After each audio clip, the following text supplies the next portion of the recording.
is June 30th, 2023, and this is just coming to the 200 degree temperature, and they say not to let it go over that.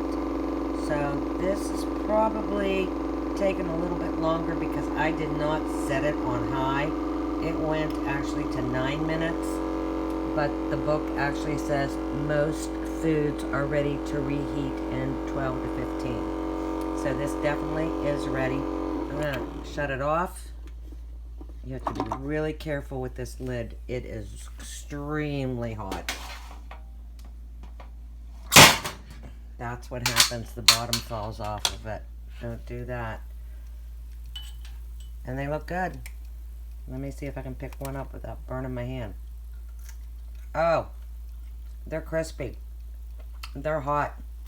Use this.